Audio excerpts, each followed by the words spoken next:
Boas, malta. Eu estou a fazer estes vídeos basicamente porque estou um bocado under the weather, como se calhar é possível perceber pela voz, mas assim que consigo antecipar um bocadinho alguns problemas relacionados com os circuitos e algumas dúvidas que possam surgir, eu vou resolver basicamente todos os circuitos desta série para vos ajudar a ter uma boa intuição e se calhar um bom pragmatismo na resolução de problemas de circuitos. Às vezes tirando proveito das suas simetrias, às vezes fazendo métodos mais sistemáticos para resolver basicamente qualquer circuito que tenha à frente.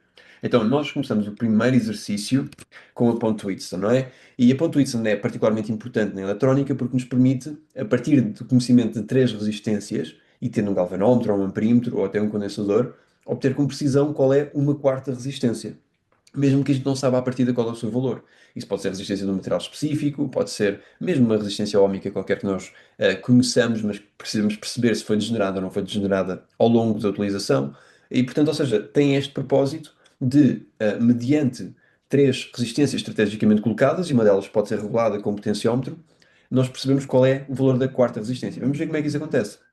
Então, é-nos apresentado um primeiro circuito de ponto Wheatstone, mas aberta, portanto, basicamente o circuito consiste nisto. E eu posso redesenhar o circuito de uma forma um pouquinho mais digerível, que é ter aqui a resistência R1, ter aqui a resistência R2, e depois a R3 e R4 aqui. E eu posso sempre aplicar o método das malhas, porque é um método sistemático, para poder resolver este circuito. Eu tenho aqui V, tenho aqui uma R. Aplicar o método das malhas seria apenas definir aqui uma corrente que passa neste loop fechado, que eu vou dizer que é I1, definir aqui uma corrente que passa neste outro loop fechado, que eu vou dizer que é I2, e o método das malhas consiste apenas no seguinte, em juntar a lei dos nós de Kirchhoff e a lei das malhas de Kirchhoff, em que uma diz que a soma de todas as tensões ao longo do loop fechado tem de ser zero, para haver conservação de energia, e depois, por outro lado, a conservação de cargas, toda a corrente que entra num determinado nó do circuito é aquela que sai desse nó do circuito e, portanto, não há perdas nem ganhos de corrente. Nós estamos a funcionar em condições muito específicas, ok, das equações de Maxwell, ok, em que não há, por exemplo, campos magnéticos aqui a variar, em que todos os componentes se comportam de forma mais ou menos óhmica, ou seja, linear. O que não é necessariamente verdade na realidade, não é? Portanto, ou seja, nós temos campos magnéticos ao longo do próprio circuito, produzidos por correntes adjacentes, temos até a radiação eletromagnética que passa por loops fechados no nosso circuito e que, portanto, afeta depois a nossa lei de Ohm. Enfim, em condições ideais, nós não temos também os cenários em que temos flutuações térmicas nos circuitos que são altamente não lineares. Portanto, ou seja, nós, quando utilizamos a lei de Ohm e fazemos estas simplificações para a Lambda Matter Discipline, basicamente estamos a funcionar em casos muito restritos, ok? Mas, no entanto, não deixam de ser interessantes para estudo e que nos dão uma boa aproximação, em geral, para o comportamento de um circuito comum. Bem, aquilo que eu faço é basicamente considero aqui esta corrente virtual que eu arbitrei, sigo todo o caminho dessa corrente virtual e sempre que encontro uma resistência, existe um drop de tensão. Ou seja, há dissipação de energia do circuito, há perdas de energia, certo? Faz sentido porque a resistência não providencia energia ao circuito, só dissipa energia do circuito, só aquece. Por outro lado, quando encontro aqui uma fonte de tensão, dependendo do sentido da minha corrente, eu posso estar a considerar que essa fonte de tensão está a providenciar energia ao circuito ou está a receber energia do circuito. Agora, vai depender de outras condições do circuito. Mas neste caso aqui, nós vemos o seguinte: entre os terminais desta fonte de tensão, este aqui vai ter de ser o positivo e este aqui vai ter de ser o negativo necessariamente pela definição da fonte de tensão. Portanto, a perninha maior é sempre o mais e a menor é sempre o menos. E eu sei que entre estes dois terminais da fonte de tensão, cada um deles ligados a um nó diferente, este está ligado a este nó e este está ligado a este nó, tem de haver uma diferença de potencial correspondente a V. Ou seja, tem de haver V volts entre os terminais desta pilha ou desta fonte de tensão. Ok? Portanto, se eu venho com a minha corrente da forma como eu arbitrei, daqui para aqui, porque é isso que implica se eu arbitrei este sentido da corrente, então significa que essa corrente, para vir de um sítio onde há menor potencial para um sítio onde há maior potencial, tem de sofrer um lift da potencial. Ok? Tem de ser fornecida energia a essa corrente. Uma vez que há conservação de cargas, não pode haver desaparecimento de cargas aqui, não é? Na nossa aproximação, e portanto as cargas que passam por aqui têm de sofrer um lift de potencial. Ou seja, se eu estivesse aqui, por exemplo, neste ponto A do meu circuito, e eu desenhasse aqui um gráfico entre a minha tensão e o ponto onde eu estou, aqui neste ponto A eu estou precisamente a 0 volts, ok? Estou aqui exatamente a 0 volts. Mas no momento em que passo para este ponto, que eu vou chamar o meu ponto B, eu tive de adquirir potencial correspondente a V volts, correto? Porque aqui há V volts em relação a isto aqui. Claro que eu estou a estabelecer no terminal negativo da minha fonte de tensão o meu ground e, portanto, os meus 0 volts. Ok? É a minha referência. Todas as minhas outras tensões são referentes a a este referencial, digamos assim. Portanto, onde eu estabeleço o meu nó com 0 volts. Ora, aqui eu subi V volts. Subi V volts. Depois, isto aqui é para a minha corrente I1, correto? I1. Depois, à medida que eu ando aqui, eu agora vou ter aqui um drop de tensão correspondente a este drop aqui, e depois outro drop de tensão, e depois finalmente outro drop de tensão. E portanto vou ter aqui, depois ando mais um bocadinho, e ao longo deste caminho aqui não tenho drops de tensão porque estou ao longo do fio. Ao longo do fio condutor considera-se que não há perdas de energia, ok? Não há qualquer dissipação de energia, isto obviamente é um condutor ideal. Depois tenho novamente um drop de tensão, onde há perdas de energia naquela resistência R4, e depois ando mais um caminho de percurso, e depois finalmente drop de tensão para R. E volto ao mesmo ponto, e depois isto aqui acontece ciclicamente, certo? Porque não há perdas nem ganhos de carga, há conservação de cargas. Portanto, ela é como se mantivesse aqui sempre enclausulada neste loop. Portanto, como é que eu manifesto isto em termos do método sistemático do método das malhas? Bem, aquilo que eu faço é, eu venho por aqui e tenho que ter um livre potencial e, portanto, tenho que fornecer energia às minhas cargas. Ora, menos V. Uma outra forma de olhar para isto é, à medida que eu ando aqui no sentido da minha corrente, encontro aqui um sinal negativo, né, da minha fonte de tensão. Eu sempre que encontro as minhas fontes de tensão, ponho sempre onde é que há maior e menor potencial na fonte de tensão. Se eu encontrar o menos, então ponho aqui o menos. É uma mnemónica. Mas o que isto realmente está a dizer é que eu tenho de ir com a corrente, conforme o sentido que eu estabeleci, do menor potencial para o maior potencial e, portanto, tenho de fornecer energia às cargas. Quando eu forneço energia às cargas, essa energia tem que ser negativa. Ok? Ok. Então, forneço aqui energia às cargas, menos V, e agora elas perdem energia aqui. Há uma perda de potencial. E, portanto, quando há perdas de potencial, essa energia é positiva. Portanto, esse é o standard que eu estabeleço, que é o standard que vem da GE, que é quem define os standards na eletrónica. Portanto, e este é o standard. Sempre que eu tenho um livre de potencial, há fornecimento de energia ao circuito e o meu sinal é negativo. Ok? Nesse sentido da corrente, porque a corrente tem de ganhar energia. Ok? E, portanto, a fonte de tensão perde energia para as cargas. Quando há drops de potencial, que acontece essencialmente nas resistências, mas também pode acontecer em outros componentes, eu considero que a energia é libertada e, portanto, positiva. Ok? Este é o standard. Agora, há autores que usam diferentes convenções, e em particular os físicos usam diferentes convenções do que o pessoal de eletro. Eu uso aquele que é o standard de eletro, porque eu trabalho com eletrónica praticamente todos os dias, e se eu não usasse esse standard, que é o standard comum sobre o qual toda a gente se estabelece universalmente uma linguagem comum, então estava muito mal entregue. Portanto, esse é o standard que eu estou a utilizar. Sempre que uma fonte de tensão fornece energia ao circuito, então é negativo. Sempre que há perdas de potencial, é positivo. Ok, então agora tenho aqui uma perda de potencial. Essa perda de potencial aqui corresponde à lei de Ohm.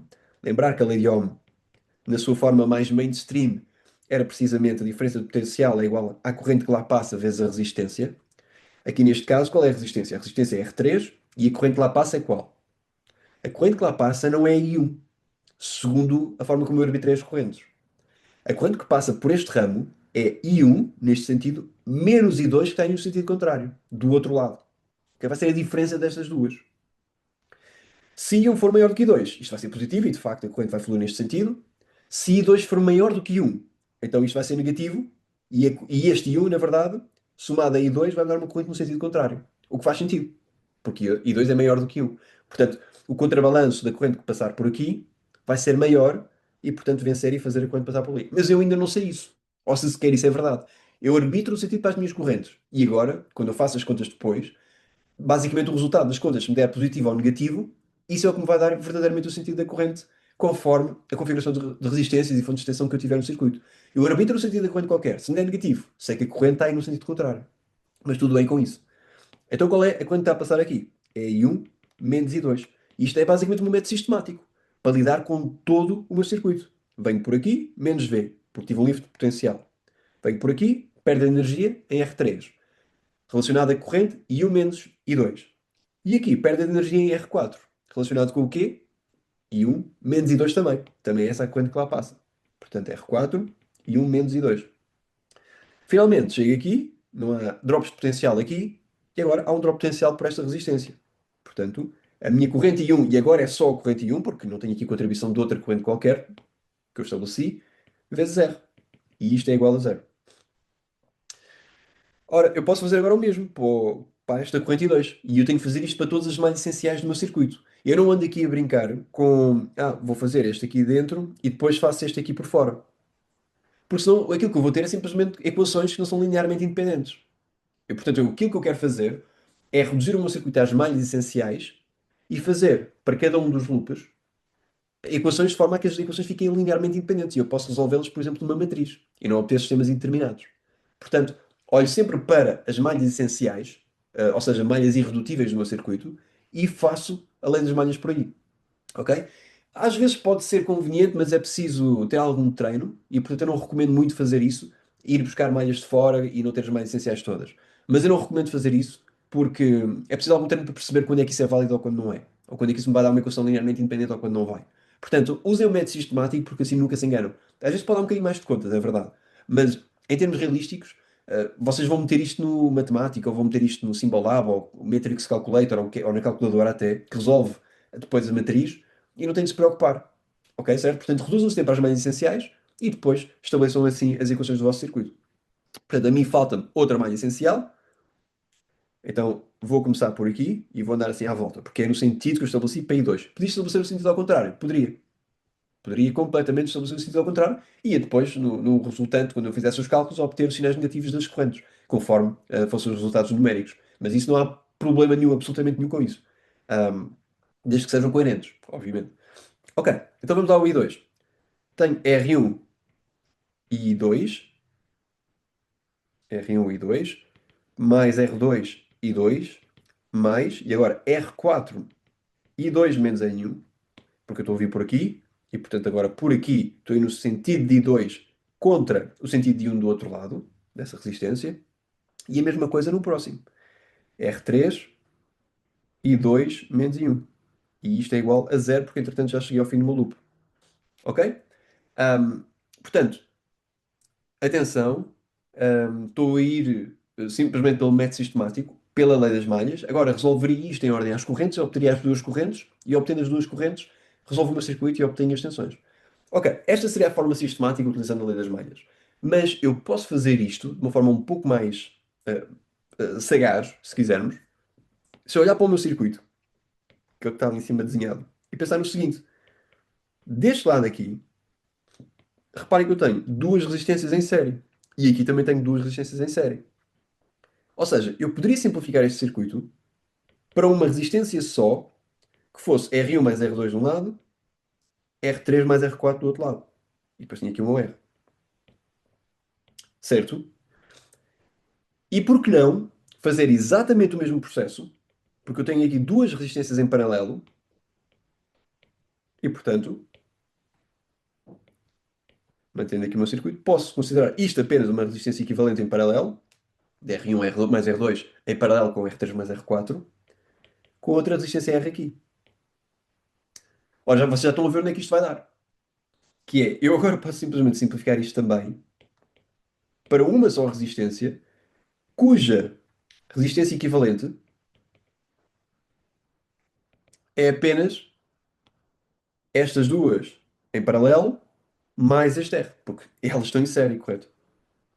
Então, se eu fizer os cálculos, vamos lá ver, eu quero meter aqui a resistência equivalente aqui deste lado. Se eu fizer os cálculos, aquilo que nós vamos ver é resistência equivalente, vocês têm isto no formulário, acho que não é preciso derivar, mas se vocês precisarem que eu demonstre isto, eu consigo demonstrar à vontade, portanto é só pedirem-me depois, eu não vou usar o tempo do vídeo para isso. Mas duas resistências que estão assim em paralelo, por exemplo, estas duas assim, em paralelo, isto aqui é RA e RB, a resistência equivalente destas duas é basicamente um sobre RA mais um sobre RB. Isto está no vosso formulário, ok? Portanto, se eu fizer isso para R1 mais R2 e R3 mais R4, vou ficar com um sobre R1 mais R2 mais um sobre R3 mais R4. E depois, isto contabiliza-me esta resistência equivalente em paralelo aqui, mais o R. Mais R. E tenho a resistência equivalente visto dos terminais desta fonte de tensão. Portanto, Isto aqui pode reduzir-se a uma só resistência única, ok? Cuja resistência equivalente é esta. Não há qualquer problema em fazer isto. A partir daí, eu calculo a minha corrente. A minha corrente total que vai passar aqui pelo meu circuito.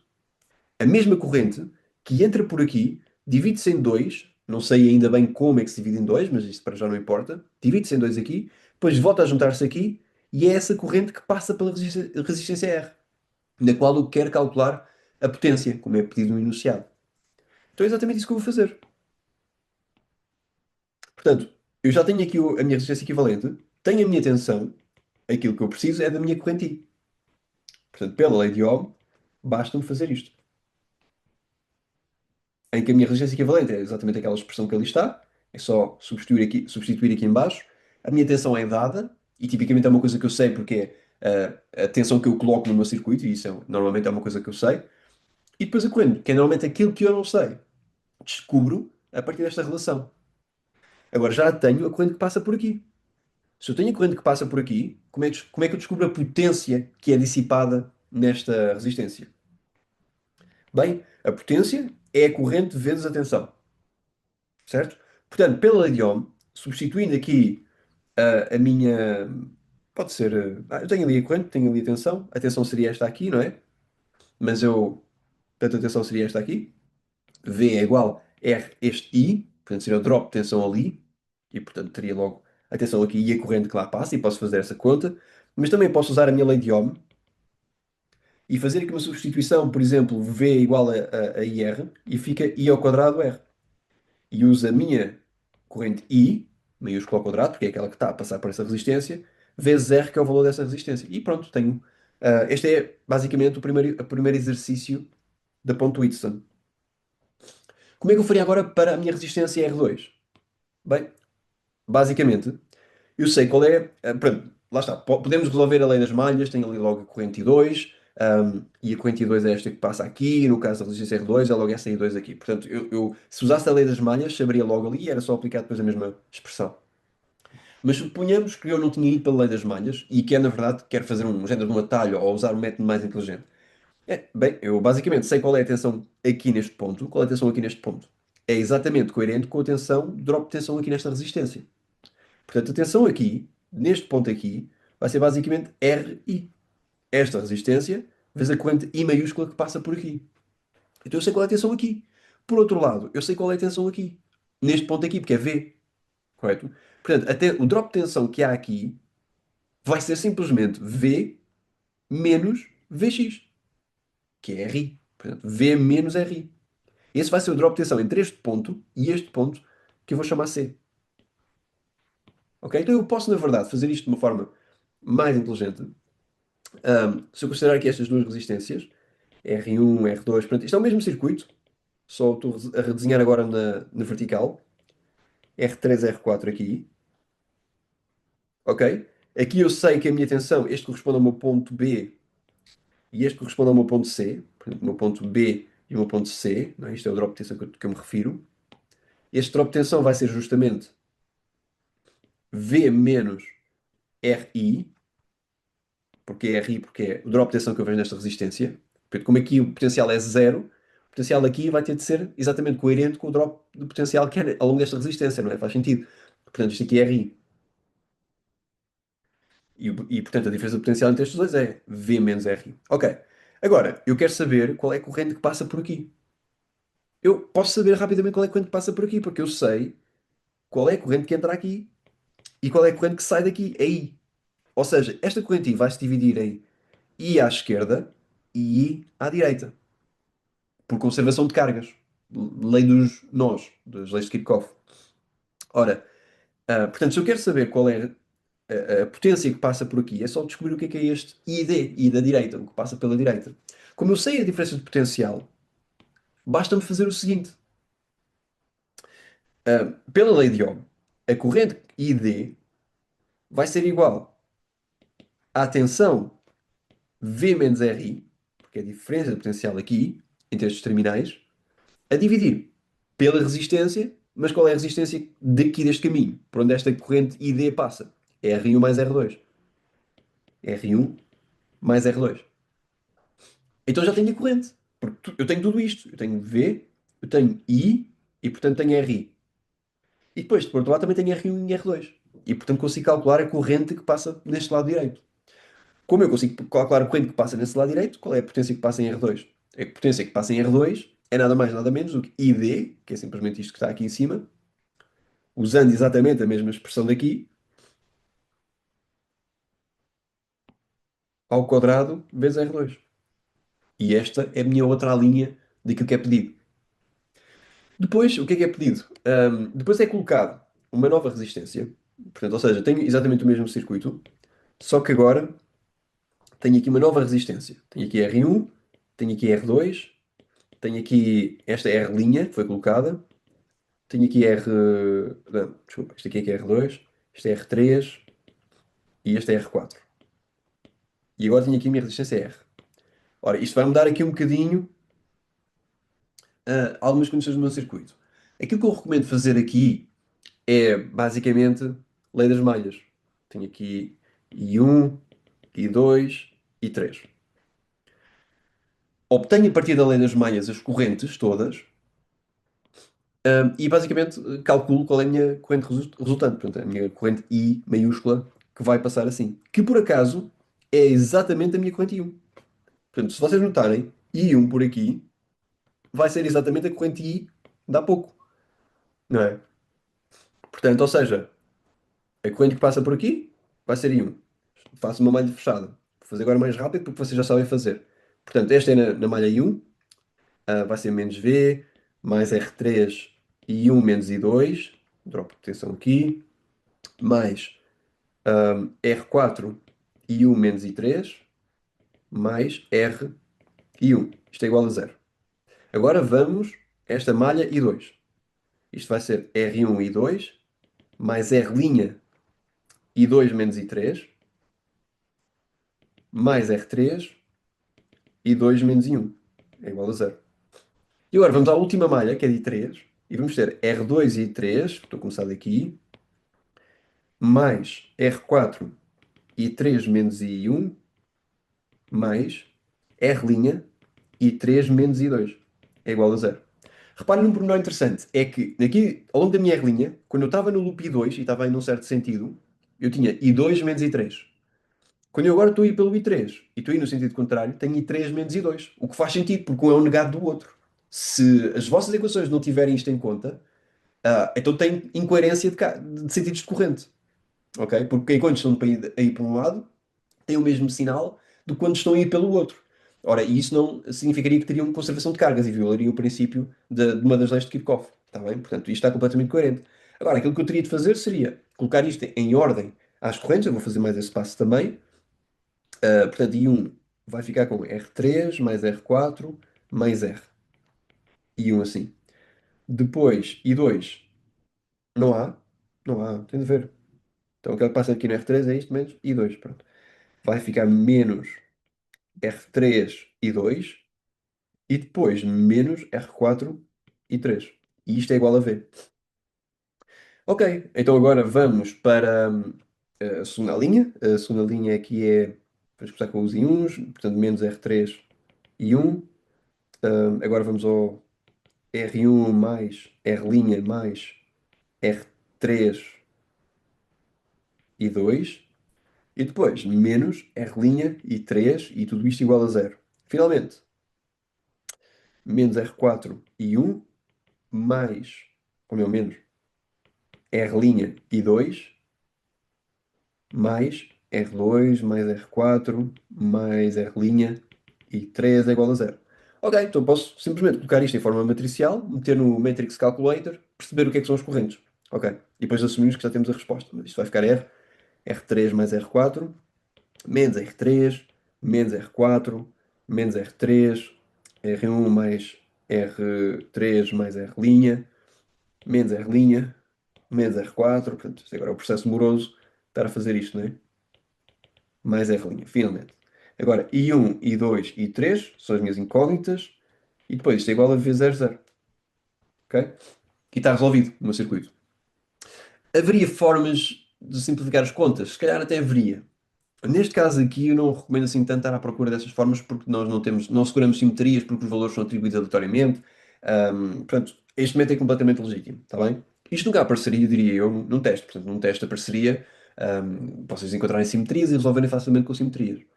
Agora, a partir daqui, obtenho as minhas correntes I1, I2 e I3, certo? E depois a minha corrente I vai ser exatamente igual a I1, porque a corrente que passa por aqui vai ser qualquer que seja I1, certo? E essa I1 aqui vai combater o I2 que passa por aqui, o que faz sentido, porque quando passa por aqui I1, I2 é a corrente que vai passar por aqui, certo? Neste sentido aqui. Portanto, ou seja, este I vai se dividir, por um lado, em I2 que vai para aqui e I1 menos I2 que vem para aqui. Então há conservação de cargas, correto? Ok, então obteria a partir dali o I e é-nos pedido.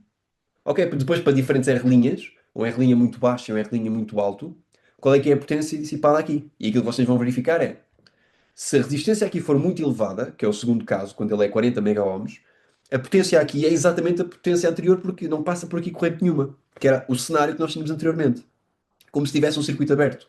Portanto, ou seja, quando vocês colocam uma resistência muito elevada aqui nesta ponte, então é como se não houvesse corrente a passar por lá. Porque as outras resistências em comparação são muito mais baixas e isto vai-se ver um bocado como um circuito aberto. Porque a resistência é tão elevada que não passa por lá corrente. A corrente vai toda, ou quase toda, a passar por R2 ou por R4. Ok? Quando põe uma resistência muito baixa, que é o caso de, por exemplo, 2 ohms.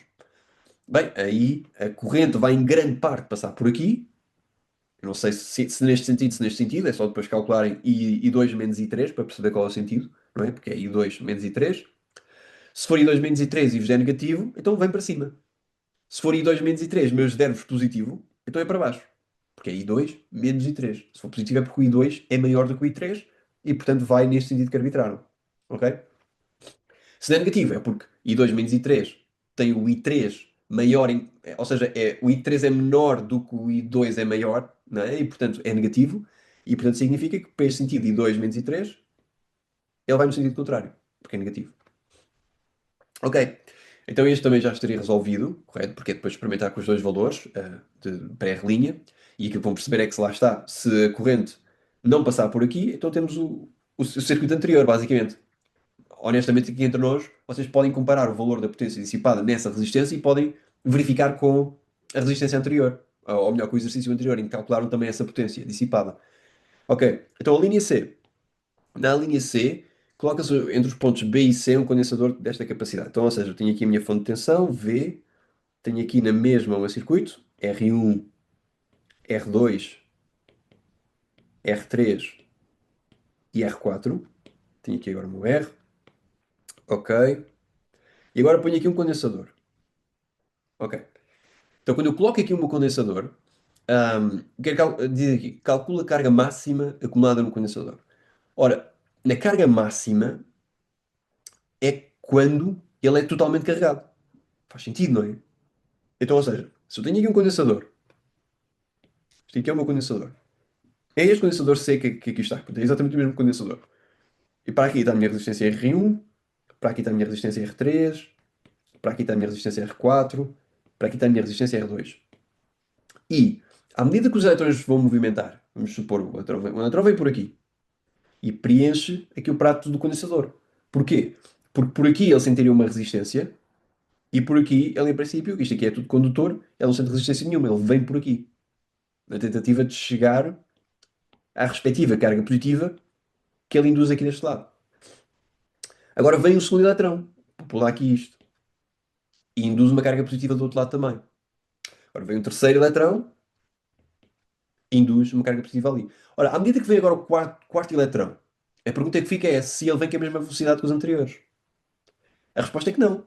Porque à medida que se acumulam aqui novos eletrões na placa do condensador, esses novos eletrões vão sentindo a força da repulsão elétrica derivado do facto de já ter lá algumas cargas negativas. Então, cada novo eletrão que vem com menor velocidade por este caminho. E, portanto, à medida que o condensador vai sendo preenchido, cada vez os novos eletrões sofrem mais a repulsão por este prato e cada vez mais vão por aqui. Então, à medida que o condensador enche, cada vez mais a corrente vai aumentar por este lado. porque há cada vez mais repulsa pelos eletrões que aqui estão e a corrente vai simplesmente pelo outro lado, pelo outro caminho. Então, inicialmente, quando não havia ainda nenhum eletrão nos pratos do condensador, ele ia por aqui, é como se fosse um circuito fechado. Só que depois, à medida que esse condensador carrega, bem, ele carrega totalmente e agora as cargas só vão pelo outro lado porque sentem uma força de repulsão igual da parte destes eletrões que aqui estão, uma força eletromotriz, de tal forma que eles agora já nem sequer vão por aqui, eles vão agora só por ali. Ok? Porque resiste menos irem por aqui do que vencerem esta força de repulsão que sentem para os outros eletrões. Então, quando o condensador está totalmente carregado, significa que os seus pratos estão cheios de cargas de tal forma que não há novos eletrões a irem por lá. Então funciona como um circuito aberto, certo? Ou seja, quando ele está totalmente carregado, isto é como se estivesse aberto. Então, agora o cálculo é muito simples. É qual é a tensão ali, de tal forma a que isto fique com circuito aberto. Então vamos ver. Portanto, isto aqui é medir, no fundo, esta tensão aqui, é medir esta tensão aqui. Vamos chamar a isto VA, chamar a isto VB, correto? E fazendo portanto, essa dedução analítica, descobrimos o que é o potencial em A, descobrimos o que é o potencial em B, vemos qual é a diferença de potencial, certo? E a partir dessa diferença de potencial, o que é que calculamos?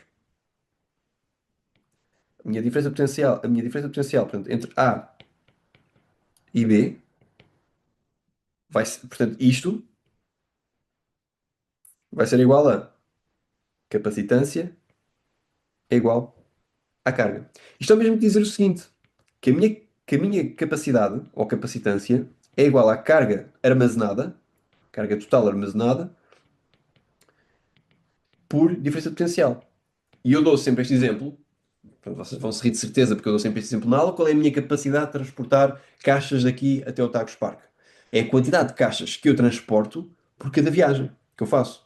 Então, posso transportar 20 caixas numa viagem, mas também posso transportar 40 caixas em duas viagens, 60 caixas em três viagens. Qual é a minha capacidade para transportar caixas para o Tagus? Bem, é 20, não é? É 20 caixas por cada viagem que eu faço. Aqui é a mesma lógica. Qual é a capacidade de um condensador? Ou a capacitância de um condensador? É a quantidade de carga que ele armazena por cada volta que eu lhe dou. Então eu dou-lhe 1 volt, ele armazena 1000 de carga. Dou-lhe 2 volts, ele armazena 2000 de carga. Dou-lhe 3 volts, ele armazena 3000 de carga. Então qual é a capacidade de ele armazenar carga por cada volta? É 1000. Então essa seria a sua capacidade ou a sua capacitância. Em farads, ok? Agora, resta-me calcular o que é este VA e este VB, não é? Ora, se eu sei qual é a corrente que passa aqui, e assumindo os valores de há pouco, eu sei que isto é precisamente IR, não é? E, portanto, isto aqui é o meu VX, portanto, isto é a mesma situação em que não estou a fazer nada de novo, não é? É esta diferença de potencial aqui, porque novamente isto está aberto, porque o condensador está totalmente carregado, portanto não há corrente que passa lá pelo meio, portanto estamos outra vez na situação daqui. E portanto, não estou a dar nenhuma novidade se eu disser que o drop de tensão aqui é IR, está aqui o meu I, IR, portanto a tensão aqui é IR, vejo qual é o drop potencial aqui. Drop potencial ali, venho aqui, tinha aqui o meu R1, R2, R3, só redesenhei R4.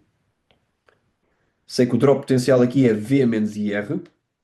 Tenho aqui o meu potencial aqui que é VA e aqui é VB. Quer saber qual é o meu potencial em VA? Pelo divisor de tensão. O que é um divisor de tensão? Basicamente, imagine que eu tenho aqui uma fonte. Esta fonte tem tensão V, ou tensão U. Já vamos perceber o que é que eu tenho aqui, tensão U. Tenho aqui tensão U, tenho aqui duas resistências, RA, RB. Certo? Então, a minha corrente que passa por aqui é I, a minha resistência equivalente vista destes terminais é RA mais RB, certo? Visto daqui dos terminais da minha fonte de tensão. Então, basicamente pela lei de Ohm, U vai ser igual à resistência equivalente vezes I, que é igual a RA mais RB vezes I.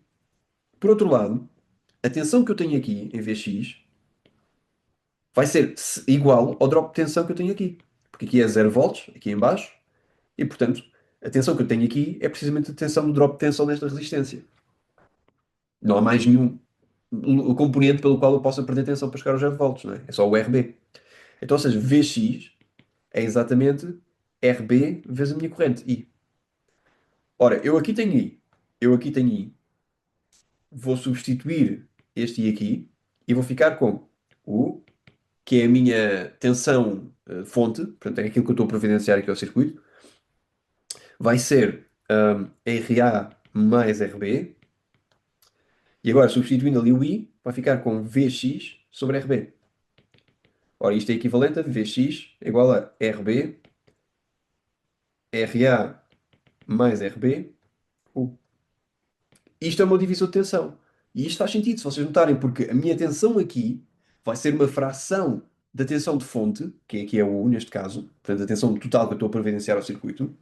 E essa fração é de quê? É RB, a resistência que eu ainda sinto à frente, por toda a resistência do caminho dessa corrente. É tipo uma normalização, é uma fração da tensão inicial, o que faz sentido. É aquilo que eu ainda tenho para perder em drops de energia, drops de potencial, digo, que neste caso é só RB. Se eu tivesse mais resistências aqui, imaginem, assim, RA, RB, RC, RD. Se eu tivesse uma coisinha deste género e eu quisesse saber, por exemplo, a tensão aqui, bem, a tensão aqui é muito fácil. Se isto aqui é o meu V, atenção, vai ser RC mais RD a dividir por RA mais RB mais RC mais RD, e isso é uma fração de V. E isto é a minha tensão aqui. Então é muito fácil. É só as resistências que eu tenho à minha frente, dividir por todas as resistências do caminho, e é uma fração da minha tensão inicial. Então eu posso calcular isto muito rapidamente por aqui. Como é que eu faço? VA vai ser R2 sobre R1 mais R2. Agora, do meu potencial aqui, de referência, qual é? É V menos IR. Porque é a diferença de potencial entre este nó e este nó. V menos IR. Já vimos o porquê há pouco, não é? Portanto, V menos IR. Depois em VB, vai ser o quê? Vai ser R4, R3 mais R4, V menos IR. E portanto tem a diferença de potencial. Substituo os valores. VA é isto, VB é isto, e portanto a minha carga total armazenada é simplesmente. Agora VA menos VB vai ser R2, R1 mais R2, menos R4, R3 mais R4, V menos IR. Ok. Se é negativo, vai ser o módulo disso, está bem? Mas é a minha carga total. Significa apenas que estou a olhar para um prato em que tem carga positiva ou outro prato que tem carga negativa. Mas, enfim, carga total, como cada um dos pratos armazena o simétrico do outro prato, então eu poderia calcular a carga total e se é positivo ou negativo, não teria mal nenhum com isso. Se vocês colocarem na plataforma, tentem o positivo, se não é positivo, põem o negativo. Em princípio deve ser o positivo, só por uma questão de simplificação de código, mas tentem os dois e qualquer um dos dois seria válido, porque não é indicado qual é o prato, não é? Em concreto, porque um prato tem carga total que é positivo e o outro prato tem carga total que é negativo. Portanto, nenhuma das respostas estaria errada, naturalmente. Agora, determina o valor de uma nova resistência R2 para que a carga no condensador seja sempre nula. Esta é a última linha.